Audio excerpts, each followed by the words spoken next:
فروری 633 عیسوی کے پہلے ہفتے ذی قعدہ 11 ہجری کے آخری ہفتے کے ایک دن خلیفہ حضرت ابوبکر صدیق رضی اللہ تعالیٰ عنہ سے ملنے ایک شخص آیا جس نے اپنا نام مثنی بن حارثہ شیبانی بتایا۔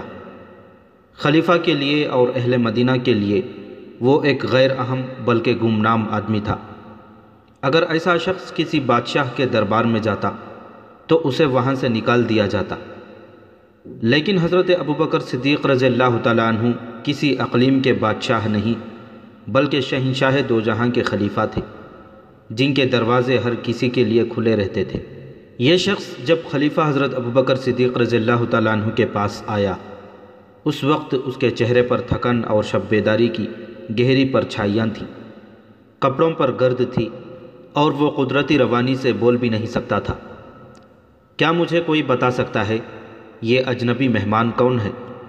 امیر المومنین حضرت ابوبکر صدیق رضی اللہ تعالیٰ عنہ نے پوچھا۔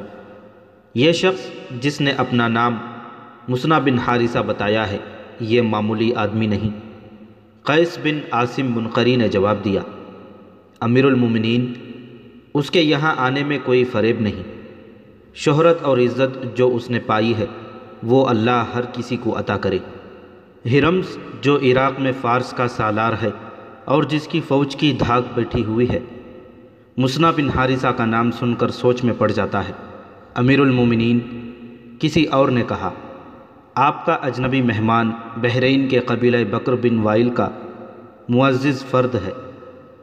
یہ اسلام قبول کرنے والے ان لوگوں میں سے ہے جنہوں نے کفر اور ارتداد کی آندھیوں میں اسلام کی شمع روشن رکھی ہے، اور اس نے ہمارے سالار علا بن حضرمی کے ساتھ مل کر عراق کی سرحد کے علاقوں میں مرتدین کے خلاف لڑائیاں لڑی ہیں۔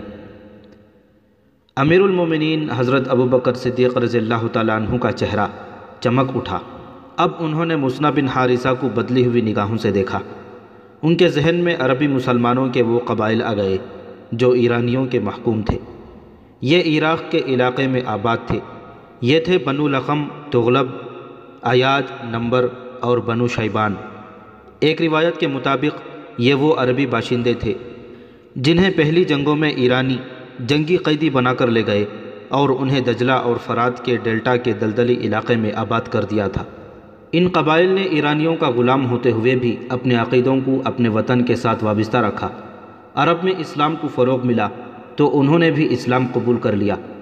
عراق سے سجاح جیسے چند افراد نے نبوت کے دعوے کیے تو ان محکوم عربوں نے اس ارتداد کے خلاف محاذ بنا لیا۔ ادھر مسلمان ایک ایسی جنگی طاقت بن چکے تھے جن کے سامنے مرتدین اور کفار کے متحدہ لشکر بھی نہ جم سکے۔ میدان جنگ سے ہٹ کر مسلمان جو عقیدہ پیش کرتے تھے وہ دلوں میں اتر جاتا تھا۔ اس طرح مسلمان عسکری اور نظریاتی لحاظ سے چھاتے چلے جا رہے تھے، لیکن ابھی وہ آتش پرست ایرانیوں کے خلاف ٹکر لینے کے قابل نہیں ہوئے تھے۔ ایران اس وقت کی بڑی طاقتور بادشاہی تھی جس کے طول و عرض کا حساب نہ تھا۔ اس بادشاہی کی فوج تعداد اور ہتھیاروں کے لحاظ سے بہت طاقتور تھی۔ صرف رومی تھے جنہوں نے ان سے جنگیں لڑیں اور انہیں کچھ کمزور کر دیا تھا۔ اس کے باوجود خلیفہ حضرت ابوبکر رضی اللہ تعالیٰ عنہ ایران کی بادشاہی میں رسول اللہ صلی اللہ علیہ وسلم کا پیغام پہنچانے کا تہیہ کیے ہوئے تھے۔ ایرانی نہ صرف یہ کہ اسلام کو قبول کرنے پر تیار نہ تھے بلکہ وہ اسلام کا مذاق اڑاتے تھے۔ اگر مسلمانوں کا کوئی ایلچی ان کے کسی علاقے کے امیر کے دربار میں چلا جاتا تو وہ اس کی بے عزتی کرتے اور بعض کو قید میں بھی ڈال دیا کرتے تھے۔ حکومتوں اور حکمرانوں کے انداز اور خیالات اپنے ہی ہوتے ہیں، ان کے سوچنے کے انداز بھی مصلحت اور حالات کے تابع ہوتے ہیں، لیکن عوام کی سوچیں ان کے جذبوں کے زیر اثر ہوتی ہیں، اور ملک و ملت کی خاطر عوام آگ اگلتے پہاڑوں کے خلاف بھی سینہ سپرد ہو جاتے ہیں۔ اس دور میں عراق ایران کی بادشاہی کا ایک صوبہ تھا۔ اس کا امیر یا حاکم ہرمز تھا جو اس دور میں مانا ہوا جنگجو اور نڈر جنگی قائد تھا، ظالم اور بدتنیت اتنا کہ اس کے علاقے کے لوگ کسی کے خلاف بات کرتے تو کہتے تھے وہ تو ہرمز سے بڑھ کر کمینہ اور بدفطرت ہے۔ اس کے ظلم و ستم کا زیادہ تر شکار مسلمان ہوتے جو دجلہ اور فرات کے سنگم کے علاقے میں رہتے تھے۔ ان کے خلاف ہرمز کو یہی ایک دشمنی تھی کہ وہ اسلام کے پیروکار ہیں۔ کسی ایرانی کے ہاتھوں کسی مسلمان کا قتل ہو جانا اور کسی مسلمان عورت کا اغوا کوئی جرم نہیں تھا۔ ہندوؤں کی طرح ایرانی مسلمانوں کو تکلیف پہنچا کر کسی بہانے ان کے گھروں کو لوٹ کر اور جلا کر خوشی محسوس کرتے تھے۔ مسلمان خوف و ہراس میں زندگی گزار رہے تھے۔ مسلمان جس علاقے میں آباد تھے اس کی زمین سونا اگلتی تھی۔ اناج اور پھلوں کی پیداوار کے لیے یہ علاقہ بڑا ہی زرخیز تھا۔ یہ علاقہ جو کم و بیش 300 میل لمبا تھا، زرخیزی اور شادابی کے علاوہ قدرتی مناظر کی وجہ سے حسین خطہ تھا۔ حاکم عیش و عشرت کے لیے اسی علاقے میں آتے اور کچھ دن گزار جاتے تھے۔ اس زرخیز اور شاداب علاقے میں مسلمانوں کو آباد کرنے کا مقصد یہ نہیں تھا کہ وہ کھیتی باڑی کریں اور خوشحال رہیں، بلکہ انہیں یہاں مزاروں کی حیثیت سے رکھا گیا تھا۔ وہ زمین کا سینہ چیر کر شب و روز محنت اور مشقت سے اناج اور پھل اگاتے، مگر اس میں سے انہیں اتنا ہی حصہ ملتا جو انہیں محض زندہ رکھنے کے لیے کافی ہوتا تھا۔ زمین کی اگلی ہوئی تمام دولت حاکموں کے گھروں میں اور ایرانی فوج کے پاس چلی جاتی تھی۔ مسلمان مزاروں کے لیے غربت اور ایرانیوں کی نفرت رہ جاتی تھی۔ مسلمان اپنی جوان بیٹیوں کو گھروں میں چھپا کر رکھتے تھے۔ کسی ایرانی فوجی کو کوئی مسلمان لڑکی اچھی لگتی تو وہ کسی نہ کسی بہانے یا اس کے گھر والوں پر کوئی الزام عائد کر کے اسے اپنے ساتھ لے جاتا تھا۔ ایرانی فوجی کسی بہانے کے بغیر بھی مسلمان لڑکیوں کو اپنے ساتھ زبردستی لے جا سکتے تھے، لیکن غلامی اور مظلومیت کے باوجود مسلمانوں میں غیرت کا جذبہ موجود تھا۔ پہل زبردستی اغوا کی وارداتیں ہوئی تو مسلمانوں نے 2-3 فوجیوں کو قتل کر دیا تھا۔ مسلمانوں کو اس کی سزا تو بڑی ظالمانہ ملی تھی اور انہیں اپنی لڑکیوں کو بچانے کی قیمت بھی بہت دینی پڑی تھی، لیکن زبردستی اغوا کا سلسلہ رک گیا تھا۔ آتش پرست ایرانی اپنے فوجیوں کو سانڈوں کی طرح پالتے تھے۔ ہر سپاہی اس قسم کی زیرہ پہنتا تھا کہ سر پر آہنی زنجیروں کی خود اور بازوؤں پر دھات کے خول اس طرح چڑھے ہوئے ہوتے تھے کہ بازوؤں کی حرکت میں رکاوٹ نہیں ہوتی تھی۔ ان کی ٹانگوں کو بھی بڑے سخت چمڑے یا کسی دھات سے محفوظ کیا جاتا تھا۔ اسلحہ اتنا کہ ہر سپاہی کے پاس ایک تلوار، ایک برچھی اور ایک گرز ہوتا تھا۔ گرز پر ایرانی سپاہی خاص طور پر فخر کیا کرتے تھے۔ ان ہتھیاروں کے علاوہ ہر سپاہی کے پاس ایک کمان اور ترکش میں 30 تیر ہوتے تھے۔ انہیں عیش و عشرت، کھانے پینے اور لوٹ مار کی کھلی اجازت تھی۔ وہ جرأت اور عسکری مہارت میں قابل تعریف تھے۔ ان کی کمزوری صرف یہ تھی کہ وہ صرف آمنے سامنے کی لڑائی لڑ سکتے تھے اور لڑتے بھی بے جگری سے تھے، لیکن اتنا اسلحہ اٹھا کر وہ پھرتی سے نقل و حرکت نہیں کر سکتے تھے۔ کسی دستے یا جیش کو فوراً ایک جگہ سے دوسری جگہ جانا پڑتا تو وہ مطلوبہ وقت میں نہیں پہنچ سکتے تھے۔ اتنے زیادہ ہتھیاروں کا بوجھ انہیں جلدی تھکا دیتا تھا، البتہ ان کی تعداد اتنی زیادہ تھی جو ان کی سست رفتاری کی کمزوری کو چھپا لیتی تھی۔ دجلہ اور فرات کے سنگم کے علاقے کے جنوب میں ابلا ایک مقام تھا جو عراق اور عرب کی سرحد پر تھا۔ اس زمانے میں ابلا ایک شہر تھا۔ اس کے ارد گرد علاقہ شاداب اور سرسبز تھا۔ وہاں بڑے خوبصورت جنگل اور ہری بھری پہاڑیاں تھیں۔ یہ تاریخی اہمیت کا علاقہ تھا۔ آج بھی وہاں کھنڈرات بکھرے ہوئے ہیں جو بزبان خاموشی تاریخی کہانیاں سناتے ہیں۔ ہر کہانی عبرتناک ہے۔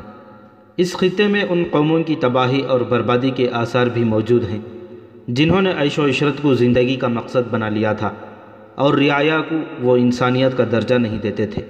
خدا نے انہیں راہ مستقیم دکھانے کے لیے پیغمبر بھیجے تو ان لوگوں نے پیغمبروں کا مذاق اڑایا اور کہا کہ تم تو ہم میں سے ہو اور دنیا میں تمہاری حیثیت اور تمہارا رتبہ بھی کوئی نہیں، پھر تم خدا کے بھیجے ہوئے پیغمبر کس طرح ہو سکتے ہو؟ آخر خدا نے انہیں ایسا تباہ و برباد کیا کہ ان کے محلات اور ان کی بستیوں کو کھنڈر بنا دیا۔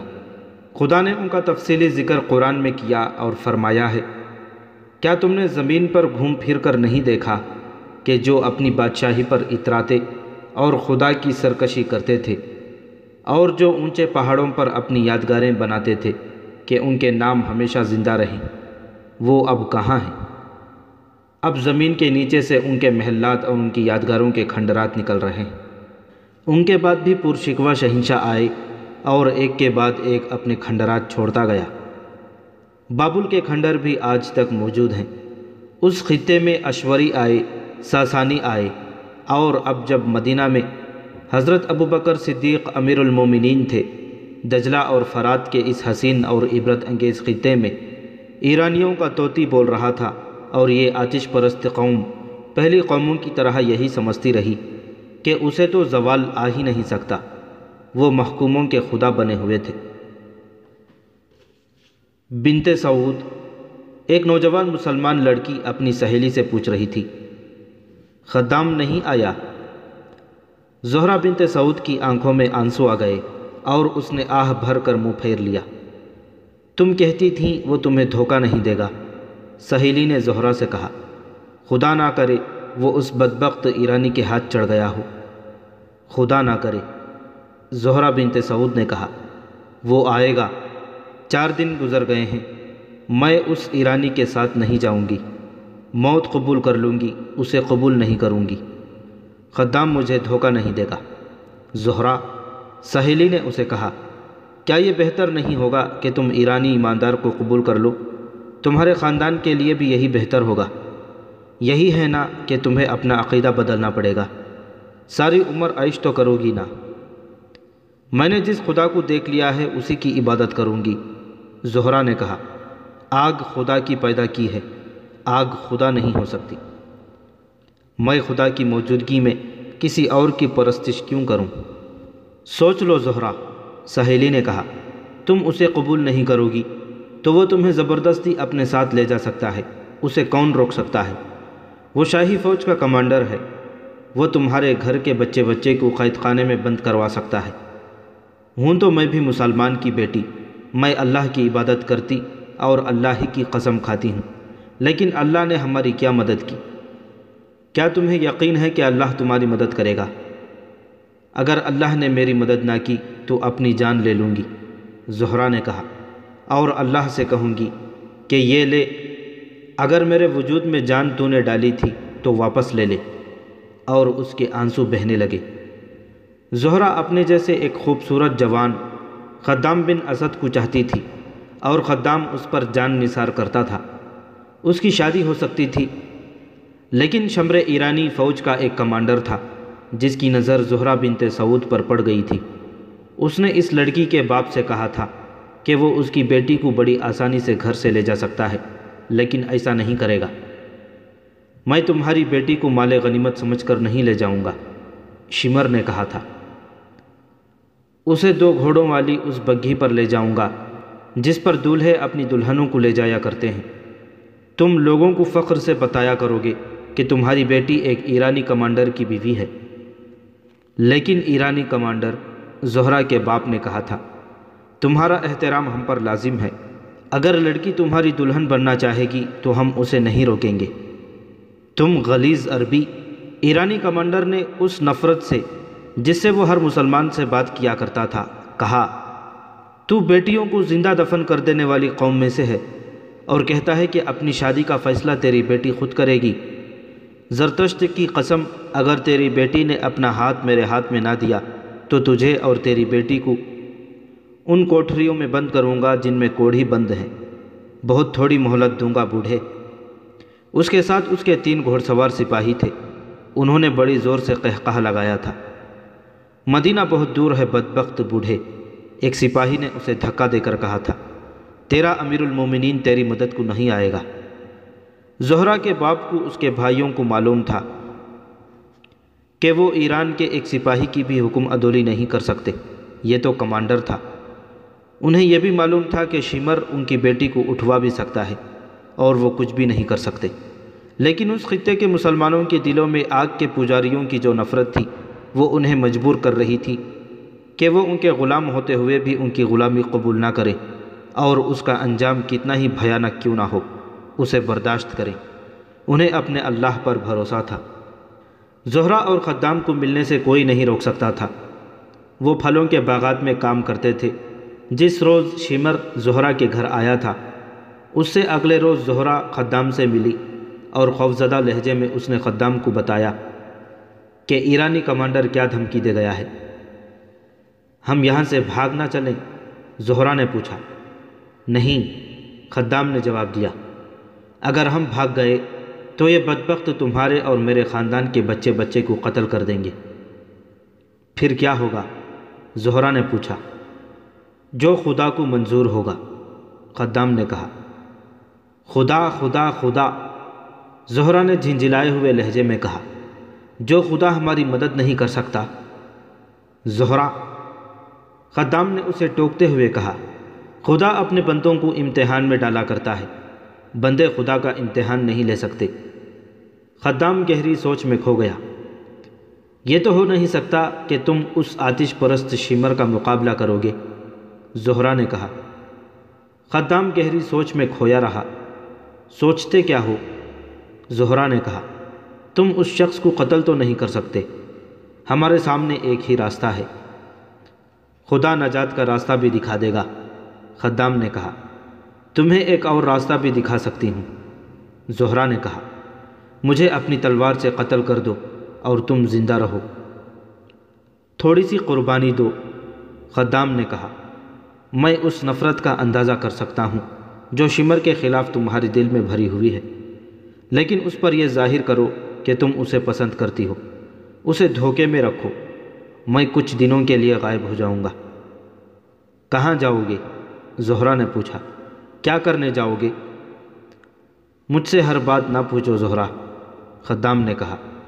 میں خدائی مدد حاصل کرنے جا رہا ہوں۔ خدا کی قسم خدام، زہرہ نے اس کے کندھے پر ہاتھ رکھ کر کہا، اگر تم نے مجھے دھوکہ دیا تو میری بدروح تمہیں چین سے جینے نہیں دے گی۔ میں ایک دن کے لیے بھی اس کافر کی بیوی بن کے نہیں رہ سکوں گی۔ اس کی بیوی بننے کا مطلب یہ ہے کہ مجھ سے تم ہی نہیں میرا مذہب بھی چھین جائے گا۔ اگر تم مذہب کی اتنی پکی ہو تو خدا ہماری مدد کو آئے گا، خدام نے کہا۔ زہرہ نے مایوسی کے لہجے میں کہا، میں مذہب کی تو پکی ہوں، لیکن خدا پر میرا عقیدہ متزلزل ہوتا جا رہا ہے۔ خدام کچھ اور کہنے ہی لگا تھا کہ باغ میں کام کرتے ہوئے لوگوں میں ہڑبونک سی مچ گئی۔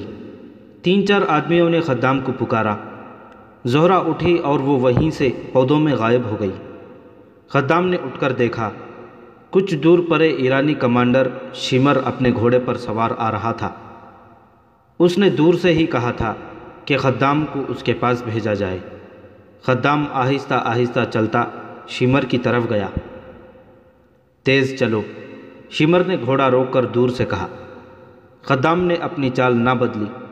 شمر نے ایک بار پھر گرج کر اسے تیز چلنے کو کہا۔ خدام اپنی ہی رفتار چلتا رہا۔ شمر گھوڑے سے کود کر اترا اور کولہوں پر ہاتھ رکھ کر کھڑا ہو گیا۔ باغ میں کام کرتے ہوئے مسلمان دم بخود دیکھتے رہے۔ انہیں معلوم تھا کہ شمر خدام کی ہڈی پسلی ایک کر دے گا، لیکن خدام جب اس کے سامنے جا رکا تو شمر نے ہاتھ بھی نہ اٹھایا۔ دیکھ کمینے انسان، شمر نے خدام سے حقارت کے لہجے میں کہا، میں تمہارے باپ پر اور تمہاری جوانی پر رحم کرتا ہوں۔ آج کے بعد میں تمہیں اس لڑکی کے ساتھ نہ دیکھوں۔ اگر تم نے مجھے اس لڑکی کے ساتھ دیکھ لیا تو کیا ہوگا؟ خدام نے پوچھا۔ پھر میں تمہارے منہ پر 1-2 تھپڑ نہیں ماروں گا، شمر نے کہا۔ تمہیں درخت کے ساتھ الٹا لٹکا دوں گا۔ جاؤ، میری نظروں سے دور ہو جاؤ۔ شمر گھوڑے پر سوار ہوا اور چلا گیا۔ خدام وہیں کھڑا اسے دیکھتا رہا۔ خدام، اسے کسی نے بلایا اور کہا، ادھر آ جاؤ۔ پھر اسے 3-4 آدمیوں کی آوازیں سنائی دیں، آ جاؤ خدام، آ جاؤ۔ وہ پیچھے مڑا اور لوگوں کے پاس جا رکا۔ سب اس سے پوچھنے لگے کہ شمر نے کیا کہا تھا۔ خدام نے انہیں بتایا۔ سب جانتے تھے کہ خدام کا جرم کیا ہے۔ اگر یہ مسلمان آزاد ہوتے، ان کی اپنی حکومت ہوتی اور یہ معاشرہ ان کا اپنا ہوتا، تو وہ خدام کو برا بھلا کہتے کہ وہ کسی کی نوجوان بیٹی کو اپنے پاس بٹھائے ہوئے تھا۔ لیکن وہاں صورت مختلف تھی۔ انہیں یہ بھی معلوم تھا کہ خدام برے چال چلن کا نوجوان نہیں۔ اس مظلومیت میں بھی مسلمان متحد تھے۔ لیکن باغ میں کام کرنے والوں میں سے ایک نے کہا کہ یہ آتش پرست ادھر کیا لینے آیا تھا؟ اسے ادھر لایا گیا تھا، ایک نے کہا، اور لانے والا کوئی ہم میں سے ہی تھا۔ معلوم کرو وہ کون ہو سکتا ہے، ایک بوڑھے نے کہا۔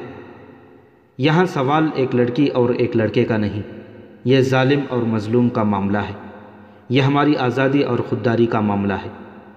آج اگر اس شخص نے اس ذرا سی بات پر مخبری کی تو کل وہ بہت بڑی غداری کر سکتا ہے۔ سب پر خاموشی طاری ہو گئی۔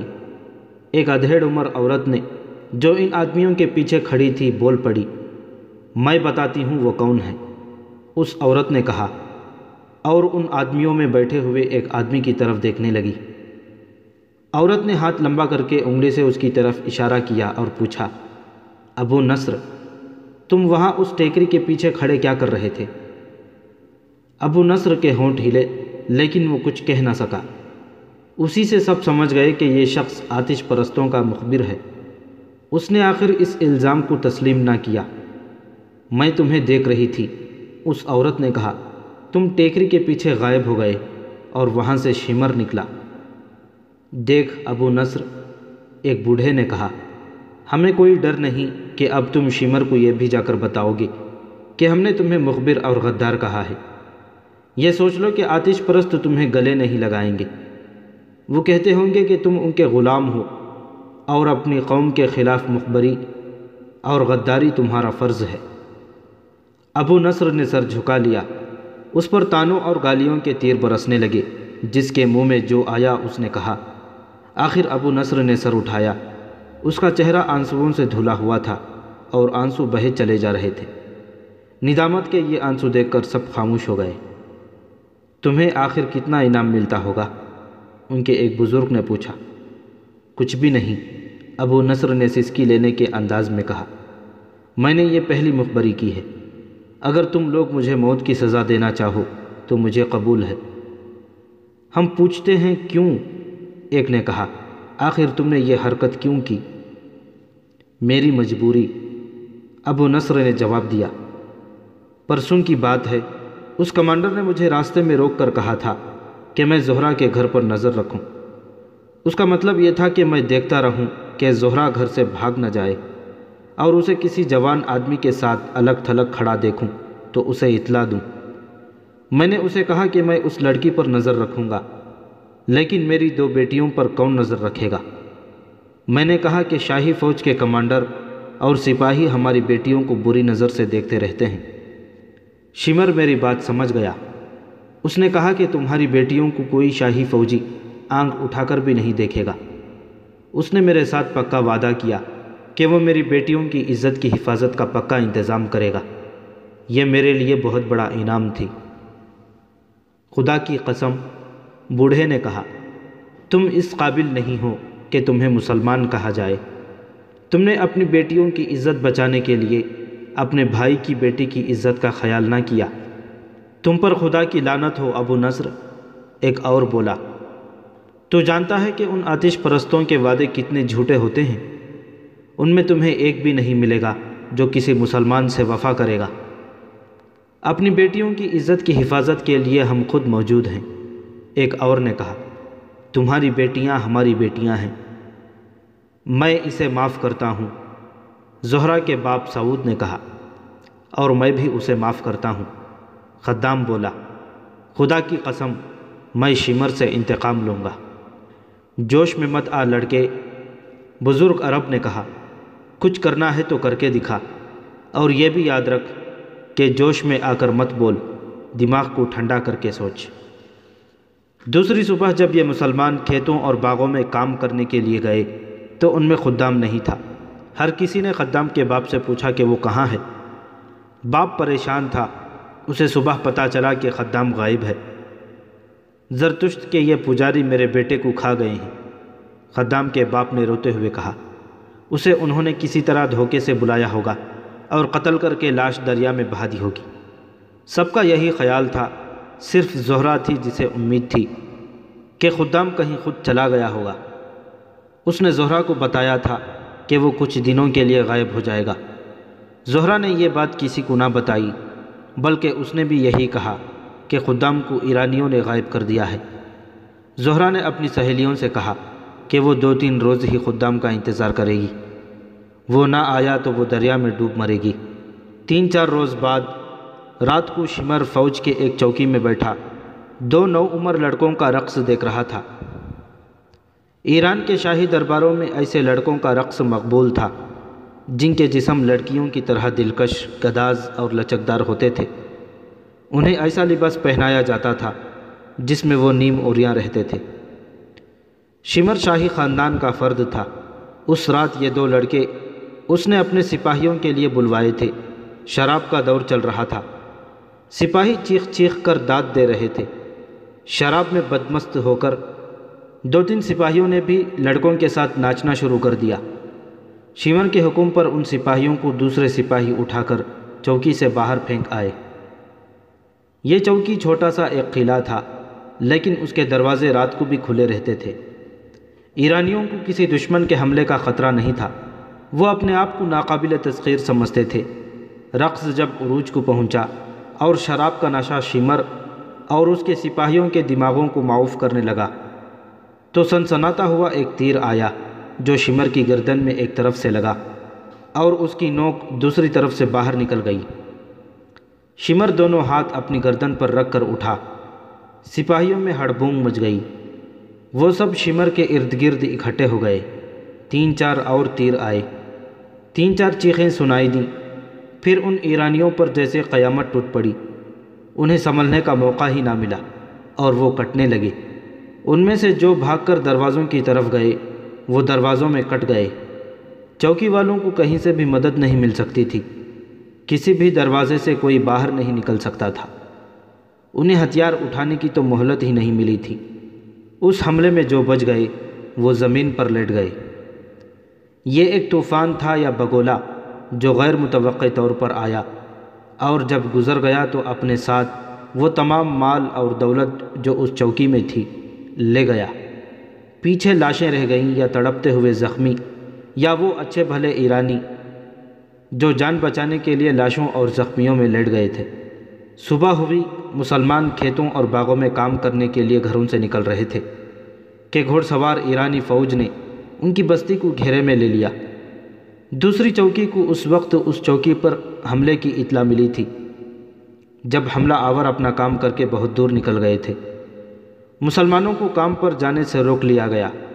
ایرانی فوجیوں نے مردوں کو الگ اکٹھا کر کے کھڑا کر دیا اور ان کے گھروں سے عورتوں کو باہر نکال کر مردوں سے دور کھڑا رہنے کا حکم دیا۔ فوجی ان کے گھروں میں گھس گئے اور اس طرح تلاشی لی جیسے ان کے مکانوں کے فرش بھی کھود کر دیکھے ہوں۔ انہیں کسی گھر سے کوئی ایسی چیز نہ ملی جو شک پیدا کرتی۔ البتہ سپاہیوں کو اپنے کام کی جو چیزیں نظر آئیں وہ انہوں نے اٹھا لیں۔ پھر انہوں نے عورتوں اور مردوں کو اکٹھا کھڑا کر کے انہیں دھمکیاں دیں۔ مسلمانوں کے ساتھ یہ سلوک ان کے لیے نیا نہیں تھا۔ کسی نہ کسی بہانے ان کے گھروں کی تلاشی ہوتی ہی رہتی تھی۔ اس کے بعد انہیں اسی طرح دھمکیاں ملتی تھیں، لیکن اب ایرانیوں کو معقول بہانہ ملا تھا۔ رات ابلا کی ایک مضافاتی فوجی چوکی پر بہت سے آدمیوں نے شبخون مارا ہے۔ ایک ایرانی کمانڈر نے مسلمانوں سے کہا، ہمارا ایک کمانڈر اور 60 سپاہی مارے گئے ہیں اور بہت سے زخمی ہوئے ہیں۔ اگر تم میں سے کوئی مرد یا عورت اس گروہ کے کسی ایک آدمی کو بھی پکڑوائے گا اسے انعام ملے گا۔ نقد انعام کے علاوہ اسے اس فصل کا آدھا حصہ ملے گا۔ اس نے سب پر نگاہ دوڑائی اور پوچھا، ایک دوسرے کو دیکھ کر بتاؤ کہ تم میں سے کون غیر حاضر ہے۔ سب نے ادھر ادھر دیکھا، لیکن وہ یہ نہیں دیکھ رہے تھے کہ کون غیر حاضر ہے۔ ان کی نگاہیں خدام کو ڈھونڈ رہی تھیں۔ وہ 3-4 دنوں سے بستی سے غائب تھا۔ سب نے دیکھا خدام وہاں موجود تھا۔ سب نے سکون کی سانس لی۔ پھر بہت سی آوازیں اٹھیں کہ کوئی بھی غیر حاضر نہیں۔ ایرانی فوجیوں کے جانے کے بعد جنہیں معلوم تھا کہ خدام 3-4 روز غائب رہا ہے، وہ باری باری اس سے پوچھنے لگے کہ وہ کہاں چلا گیا تھا۔ میں شمر کے ڈر سے بھاگ گیا تھا۔ خدام نے ہر کسی کو یہی ایک جواب دیا۔ اس کے باپ نے سب کو بتایا کہ خدام گزشتہ رات کے پچھلے پہر آیا تھا۔ اس روز باغ میں کام کرتے ہوئے زہرا اور خدام کام سے کھسک گئے اور اس جگہ جا بیٹھے جہاں انہیں کوئی نہیں دیکھ سکتا تھا۔ زہرا خوشی سے پاگل ہوئی جا رہی تھی اور وہ رہ رہ کر خدام کی بلائیں لیتی تھی۔ یہ کیسے ہوا خدام؟ اس نے خوشی سے لڑکھڑاتی ہوئی زبان سے پوچھا، یہ کیسے ہوا؟ اسے اللہ کی مدد کہتے ہیں زہرا۔ خدام نے کہا، اب نہ کہنا کہ خدا مدد نہیں کرتا۔ خدام۔ زہرہ سنجیدہ ہو گئی، جیسے اس کے ہونٹوں پر کبھی مسکراہٹ آئی ہی نہ ہو۔ خدام کے چہرے پر نظریں گاڑ کر قدرے پریشان سے لہجے میں بولی، سچ کہو خدام، شمر کے قاتل تم ہی تو نہیں؟ کہتے ہیں رات صحرائی ڈاکوؤں کے بہت بڑے گروہ نے شمر کی چوکی پر اس وقت شب خون مارا تھا جب وہ شراب اور رقص میں بدمست تھے۔ ایسا تو نہیں کہ تم ان ڈاکوؤں سے جا؟ خدام کے اچانک قہقہے نے بنت سعود کی بات پوری نہ ہونے دی۔ وہ ہنستا ہی رہا اور اس نے اپنا بازو زہرہ کی کمر میں ڈال کر اسے اپنے ساتھ لگا لیا۔ زہرہ پر جذبات کا ایسا آسیب طاری ہوا کہ وہ بھول گئی کہ وہ خدام سے کیا کہہ رہی تھی۔ خدام نے قہقہے میں ایک راز چھپا لیا تھا اور زہرہ پر جذبات کا آسیب طاری کر کے یہ راز اس کی آنکھوں کے آگے سے ہٹا لیا تھا۔ زہرہ کو یہ خطرہ نظر آیا تھا کہ خدام غیر معمولی طور پر دلیر، غیرت مند اور جسمانی لحاظ سے طاقتور اور پھرتیلا ہے۔ کہیں ایسا تو نہیں ہوا کہ وہ شمر کو قتل کرانے کے لیے ڈاکوؤں کے گروہ سے جا ملا ہو؟ اس زمانے میں صحرائی ڈاکوؤں کے گروہ فوجی دستوں کی طرح اپنی کارروائیاں کرتے تھے۔ وہ مسافروں کے قافلوں کو لوٹتے اور لڑتے لڑتے یوں غائب ہو جاتے تھے جیسے انہیں صحرا کی ریت اور ریتیلے ٹیلوں نے نگل لیا ہو۔ زہرہ نے کئی بار دیکھا تھا کہ 2-3 اجنبی مسافر آئے اور یہ بتا کر کہ وہ بہت دور جا رہے ہیں، کسی مسلمان کے گھر ٹھہرے اور صبح ہوتے ہی چلے گئے۔ وہ جب بھی آتے تھے خدام اور اس جیسے 3-4 نوجوان زیادہ وقت ان کے ساتھ گزارتے اور ان کے جانے کے بعد یہ نوجوان پر اسرار سی سرگرمیوں میں مصروف ہو جاتے تھے۔ زہرہ نے یہ بھی دیکھا تھا کہ اجنبی مسافروں کے جانے کے بعد مسلمان قبیلوں کے بزرگ سر جوڑ کے بیٹھ جاتے اور سرگوشیوں میں باتیں کرتے تھے۔ پھر جب مسلمان کھیتی باڑی، باغبانی اور دیگر کاموں میں مصروف ہوتے تو یہ بزرگ ان کے درمیان گھومتے پھرتے اور ان کے ساتھ ایسی باتیں کرتے تھے جیسے واز کر رہے ہوں۔ اپنے مذہب کو نہ چھوڑنا، بزرگ اس قسم کی باتیں کرتے تھے۔ جس خدا کے بھیجے ہوئے رسول صلی اللہ علیہ وسلم کو مانتے ہو، اس خدا کی مدد آ رہی ہے۔ آتش پرست طاقتور ہیں، بہت طاقتور ہیں، لیکن وہ اللہ سے زیادہ طاقتور نہیں۔ ثابت قدم رہو، ظالم کا ہاتھ کٹنے والا ہے، اللہ مظلومین کے ساتھ ہے۔ کب، آخر کب؟ ایک روز ایک آدمی نے جھنجھلا کر ان بزرگوں سے پوچھا، خدا کی قسم تم یہ کہہ رہے ہو کہ ہم ظلم و ستم سہتے چلے جائیں اور چپ رہیں اور تمہارے واز سنتے رہیں؟ اگر آج ہم کہہ دیں کہ ہم مسلمان نہیں اور اسلام کے ساتھ ہمارا کوئی تعلق نہیں تو غلامی کی زنجیریں ٹوٹ جائیں۔ خدا کی مدد آ رہی ہے، کب آ رہی ہے؟ اسے بتاؤ۔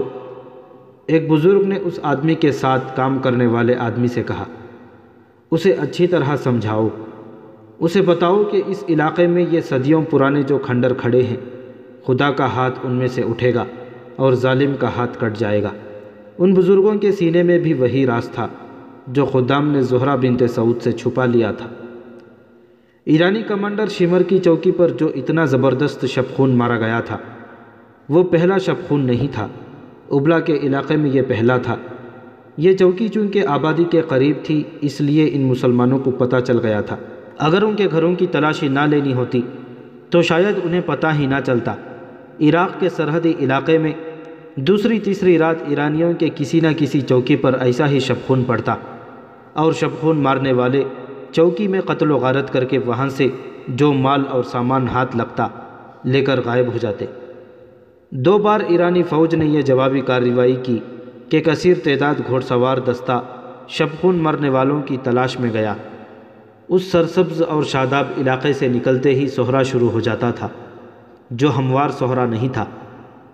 وہاں ریت کی گول گول اور اونچی اونچی ٹیکریاں تھیں، آگے وسیع نشیب تھے جن میں عجیب و غریب شکلوں کے ٹیلے کھڑے تھے۔ ریت کی پہاڑیاں تھیں جن سے شعلے سے نکلتے محسوس ہوتے تھے۔ اس خوفناک علاقے میں جو میل ہا میل پھیلا ہوا تھا، صحرا کے بھیدی ہی جا سکتے تھے۔ کسی اجنبی کا وہاں جانا ہی محال تھا اور وہاں جا کر زندہ نکل آنا تو ناممکن تھا۔ دونوں بار ایرانی فوج کے گھوڑ سوار دستوں کا یہ انجام ہوا کہ اسے گھوڑوں اور انسانوں کے نقوش پا ملتے رہے جو صاف بتاتے تھے کہ یہ ایک گروہ ہے اور شبخون مارنے والا یہی گروہ ہو سکتا ہے، مگر یہ نقوش انہیں سیدھے موت کے منہ میں لے گئے۔ ایرانی جو ہی پہلے نشیب میں داخل ہوئے اور پورا دستہ نشیب میں اتر گیا تو ان پر تیروں کی بوچھاڑیں آنے لگی۔ پہلی بوچھاڑ میں کئی سوار اور گھوڑے گھائل ہو گئے، زخمی گھوڑے بے لگام ہو کر ادھر ادھر بھاگے، سارے دستے میں بھگدڑ مچ گئی، ان پر تیر برستے رہے مگر بکھر جانے کی وجہ سے تیر خطا ہونے لگے۔ بھول بھلیوں جیسے اس نشیب میں سے چند ایک گھوڑ سوار نکلے، ان کے ہاتھوں میں برچھیاں تھیں، ان کے کرتے بڑے لمبے اور سروں پر سیاہ کپڑے اس طرح لپٹے ہوئے تھے کہ ان کے چہرے اور گردنیں بھی ڈھکی ہوئی تھیں، ان کی صرف آنکھیں نظر آتی تھیں۔ ان گھوڑوں کے قدموں میں اور ان کے سواروں کے بازوؤں میں ایسی پھرتی تھی کہ ایرانی سوار جو پہلے ہی ہراساں تھے برچھیوں سے زخمی ہو کر گرنے لگے۔ ان میں سے کئی بھاگ نکلے، وہ ٹیلوں اور گھاٹیوں والے نشیب سے تو نکل گئے لیکن ریت کی گول گول ٹیکریوں میں داخل ہوئے تو وہ گھومنے لگے۔ ان سینکڑوں ٹیکریوں میں جو ایک دوسری کے ساتھ ساتھ کھڑی 3-4 میل کی وسعت میں پھیلی ہوئی تھی، یہی خطرہ ہوتا ہے کہ کوئی اجنبی ان کے اندر چلا جائے تو وہ اندر ہی اندر چلتا رہتا ہے، نکل نہیں سکتا، آخر تھک کر بیٹھ جاتا ہے، پیاس سے حلق میں کانٹے چبھنے لگتے ہیں اور ریگستان کے یہ گول گول بھوت اسے بڑی اذیت ناک موت مارتے ہیں۔ دوسری بار ایرانیوں کے سوار دستے پر کسی اور جگہ ایسا ہی حملہ ہوا تھا اور سوار بکھر کر بھاگ رہے تھے تو انہیں ایک للکار سنائی دینے لگی، زرتشت کے پجاریوں، میں مسنا بن حارثہ ہوں، زرتشت کو ساتھ لاؤ۔ مسنا بن حارثہ، ہرمز کو یہ نام بتا دینا، مسنا بن حارثہ۔ اس ایرانی دستے کے جو سوار زندہ واپس گئے تو وہ نیم مردہ تھے۔ انہوں نے اپنے کمانڈروں کو بتایا کہ انہیں صحرا میں یہ للکار سنائی دی تھی۔ اس کے بعد ایرانیوں کی سرحدی چوکیوں پر چھاپے پڑتے رہے لیکن انہوں نے چھاپا ماروں کے تعاقب کی اور ان کی تلاش کرنے کی جرات نہ کی۔ بعض چھاپوں کے بعد بھی یہ للکار سنائی دیتی، مسنا بن حارثہ، آتش پرستوں، میں مسنا بن حارثہ ہوں۔ پھر مسنا بن حارثہ دہشت کا، کسی جن کا، بھوت کا، کسی بدروح کا ایک نام بن گیا۔ ایرانی فوجی اس کے نام سے ڈرنے لگے۔ انہوں نے مسنا بن حارثہ یا اس کے گروہ کے کسی ایک آدمی کو پکڑنے کے بہت اہتمام کیے لیکن جب کہیں شبخون پڑتا تھا تو ایرانی فوجی جن کی جرات اور بے جگری مشہور تھی دہشت سے دبک جاتے تھے۔ یہ تھا وہ مسنا بن حارثہ جو فروری 633 عیسوی کے ایک روز مدینہ میں خلیفۃ المسلمین حضرت ابوبکر صدیق رضی اللہ تعالیٰ عنہ کے سامنے ایک گمنام اجنبی کی حیثیت سے بیٹھا تھا۔ وہ جنوبی عراق کا رہنے والا اور اپنے قبیلے بنو بکر کا سردار تھا۔ تاریخ میں ایسا اشارہ کہیں بھی نہیں ملتا کہ اس نے کب اور کس طرح اسلام قبول کیا تھا۔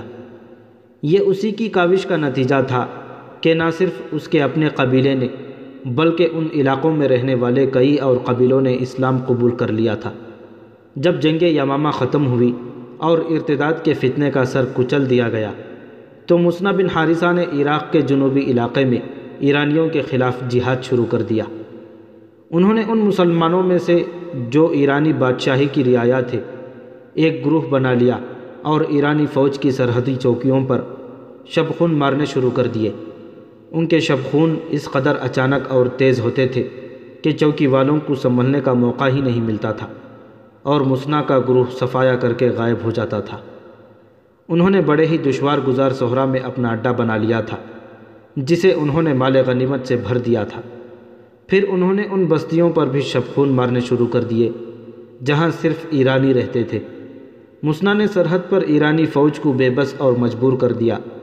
ایرانی فوج کے کئی سینئر کمانڈر مسنا کے ہاتھوں مارے گئے تھے۔ مسنا بن حارثہ نے دوسرا کام یہ کیا کہ عراق کے جنوبی علاقے میں جو مسلمان ظلم و ستم میں زندگی گزار رہے تھے انہیں اس نے اپنے زمیندوز اثر میں لے کر متحد رکھا ہوا تھا۔ ان کا ایک گروہ تو شبخون مارنے کا کام کرتا تھا اور ایک گروہ بستیوں میں رہ کر مسلمانوں کو اتحاد کی لڑی میں پروئے رکھتا اور انہیں بتاتا رہتا کہ باہر کیا ہو رہا ہے۔ مسلمان اپنے چھاپہ ماروں کی کامیابیاں دیکھ رہے تھے اور وہ مطمئن تھے۔ یہ تھی وہ خدائی مدد جس کے انتظار میں وہ ایرانیوں کا ظلم و ستم سہ رہے تھے اور اپنا مذہب نہیں چھوڑ رہے تھے۔ ورنہ مظالم سے بچنے کا ان کے سامنے بڑا سہل طریقہ تھا کہ اسلام سے منحرف ہو کر آتش پرست ہو جاتے۔ خدام نے زہرہ سے کہا تھا کہ وہ 3-4 دنوں کے لیے غائب ہو جائے گا۔ وہ غائب ہو کر چھاپہ ماروں کے اڈے پر چلا گیا تھا اور انہیں ایرانی کمانڈر شمر کے متعلق بتایا تھا۔ اس کی چوکی تک چھاپہ ماروں